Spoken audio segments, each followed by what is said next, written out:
Today, I was a student again. So we're back in Substance Painter. Last time we were here, all I had was just a model here as the canvas, and all I was doing was dragging materials that were up here and just dropping them on there, and that was the extent to which I knew how to do things. So today, I pulled up a few videos and I attempted to expand that knowledge. So before I can show you out there what I've learned, we need a model. We need a canvas. So let's go back into Blender and let's grab Sanyo, that TV avatar that I was using previously. Okay, so this one's interesting only because I've discovered that it kind of gave me an extra challenge that wasn't required by all the tutorials and stuff. And I'll show you what I mean later. So we have our model, we have our canvas. So let's bring that into Substance Painter and let's see what it comes with naturally. All right, so there we go. This is the character that I sort of tried to use to expand my knowledge with. So with that, one of the basic things that we learned was that I learned, was to just first, before we do anything, actually sort of bake out more layers. But so far, this is what I've been doing, and it hasn't gone wrong yet.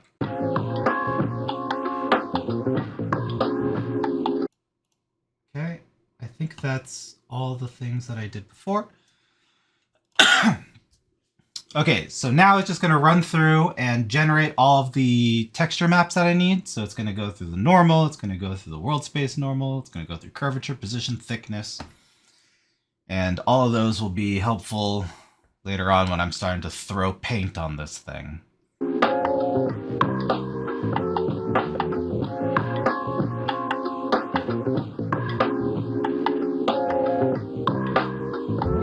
Okay. Return to painting mode. All right, so now, the first part is I learned about masks. Woo! So let's put on some paint.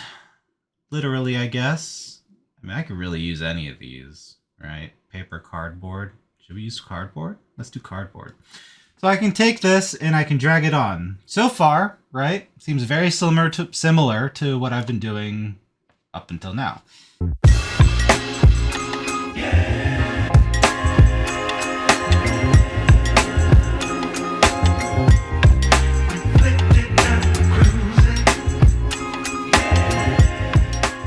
So I don't really know what layer this is on right now, but the other sort of example of one of the problems that this current layout has for Substance Painter users is when I click like just one square over here, it's not just this one, but there's also like random other things over here. I don't know why. Well, I do know why. And I'll show you now, but we have to go back over to Blender. So the reason why that sort of thing occurs, and I'm glad that I've messed with this like for a little while, is because of the UVs. So if we take this, so this is how the UV layout is presented, right? So these flat screens are, I think that's his face. So anyways, you can see how there's like his shoulder, or its, I guess, machine. There's a bracket over here. There's a waist thing over here. There's his volume levels. See these dots here? These dots are like, that's an entire arm. That's like 4 dots in one. So if I try to grab just one of these guys, right? So see how now that's a triangle? Because that's like an entire arm in one dot over one color, so that it's very efficient, but it doesn't allow for a lot of customization like later on. So what I ended up doing was just redoing the entire UV layout. So I just smart UV unwrapped. I think I did an island margin of 0.5. Nope, I did 0.05.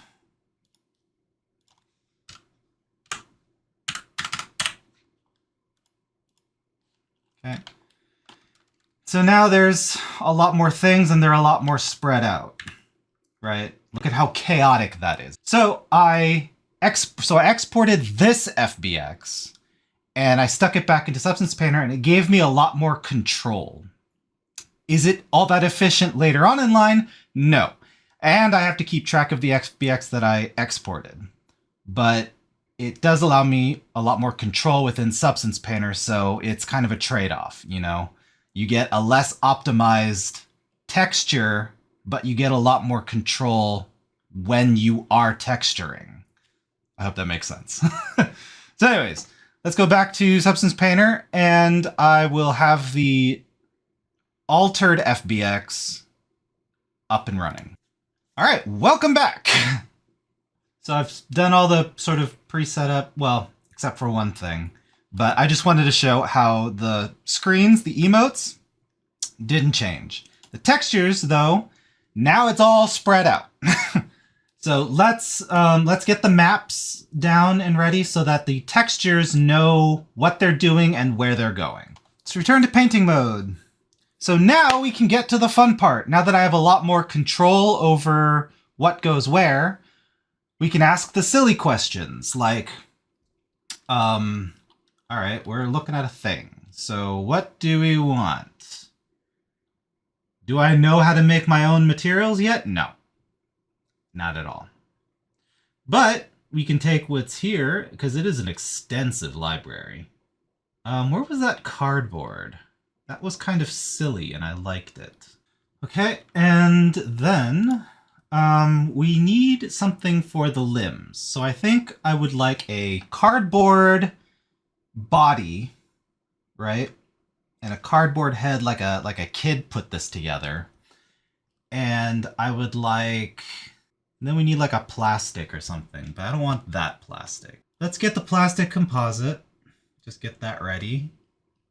And then we can do wood, ooh, cork.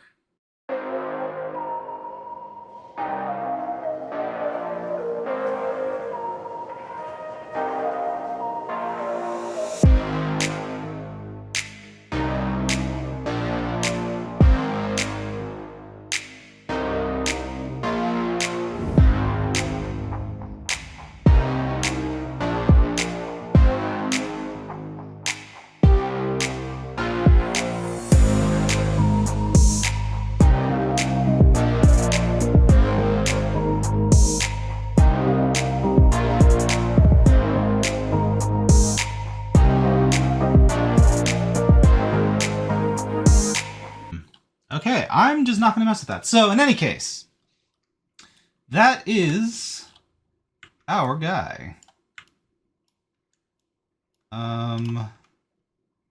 I actually haven't gotten far enough to export a guy, but I guess I'll just do that right now live. So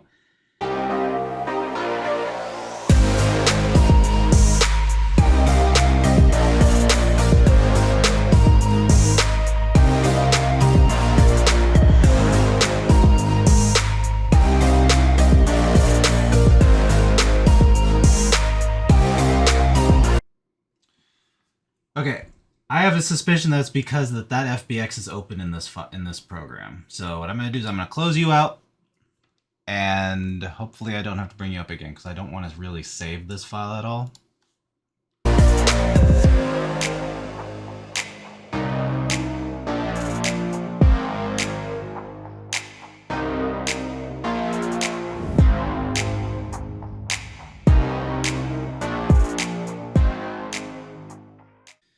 There you go. So, oh, we missed the toe.